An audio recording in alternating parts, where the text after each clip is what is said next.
764 is the Columbian Exchange. Explain the impact of the Columbian Exchange on the people, plants, animals, technology, culture, ideas, and diseases among Europe, Africa, Asia, and the Americas in the 15th and 16th centuries. We've just finished looking at the explorers and the areas they were exploring and for what countries they were exploring. Now we're going to look at the impact that this has with cultural diffusion. So today we're going to focus primarily on just the Columbian Exchange, what diseases, plants, and animals traveled back and forth between the Old World and the New World.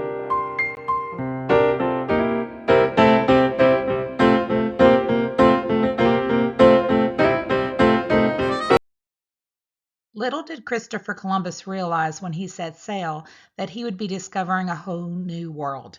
The impact that he made has lasted with us today. Christopher Columbus not only brought goods to the New World, he's going to bring natural resources back to share with Europe. After Christopher Columbus reaches Spain, Portugal's going to decide that it needs to get in on the exploration business as well. They're going to set up a colony where present-day Brazil is in South America. Spain, in the meantime, has taken over basically the western side of South America where the Incan civilization was, and the Mexico area where the Aztecs were. Now, France and England are going to want to get into the exploration as well. France is going to settle in the Canadian area and the part of the territory that's going to later be known as the Louisiana Territory purchased by Jefferson. England is going to set up where we know the 13 colonies to be in parts of Canada. So basically, they're going to take products from the Old World is going to go to the New World. And anything in the New World is going to go to the Old World. So they're sending resources between the mother country and the colonies, which is basically mercantilism.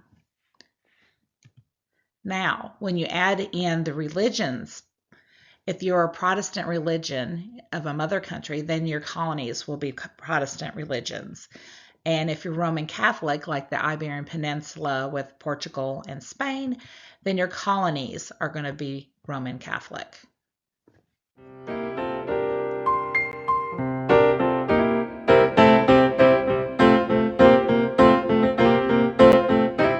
More and more contact goes between the Old World and New World.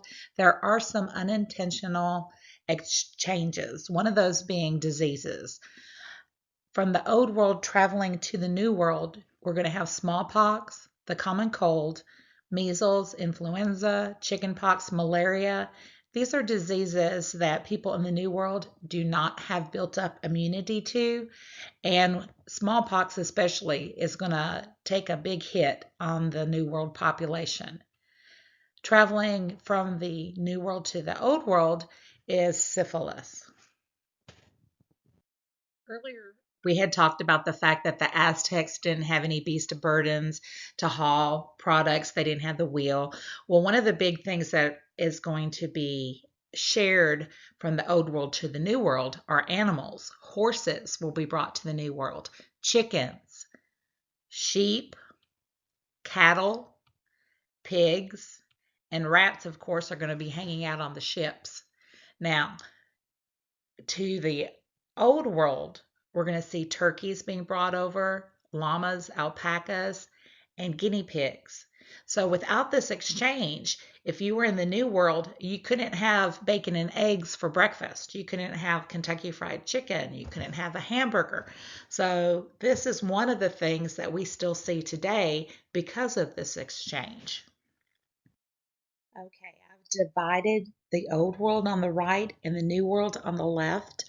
And let's look at the plants that are going to be traveling across the ocean. Now realize that this didn't happen all at once. This didn't happen all in 1 year. Things are going to be brought back and forth for years and years. So when we look at the vegetables and fruits and plants, rice from Asia will be brought over to the New World.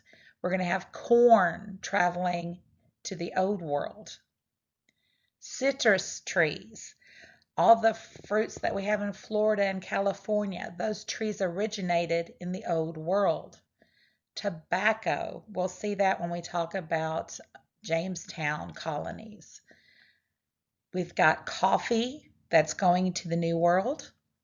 We've got vanilla that's going to the Old World. Bananas traveling to the New World. Tomatoes, that's a big thing. Without the Columbian Exchange, all those wonderful Italian dishes with the tomatoes, you wouldn't have had. We've got black pepper going to the New World. We have pineapples going to the Old World. Onions are coming to the New World. Avocados go to the Old World. We're going to have wheat and barley coming to the New World. Rubber will be brought over to the Old World. Garlic comes to the New World. Potatoes, that's a big thing when we talk about the potato famine in Ireland. Potatoes originated in the New World. Peanuts are going to the Old World. Sugarcane comes to the New World. So even though the Aztecs and the Incas had vanilla and chocolate, they didn't have the sugar to make it sweet as what we think about it today. Chili peppers go to the Old World. We have melons, cantaloupes, watermelon coming to the New World. We have pumpkins going to the Old World. Peaches coming to the New World. There's our chocolate coming to the Old World. And lettuce and cabbage coming to the New World. And sunflowers are going to be traveling to the Old World. These are all the products. There's more, but these are just the more common ones that are going to be shared. Without this exchange between the Old World and New World and the colonies bringing stuff to the mother countries and those countries sharing with the colonies, we would not have this spread of product. We think of cultural diffusion when we think of trade of ideas and religions and languages. Well, we also have the resources that will be shared along the Columbian Exchange.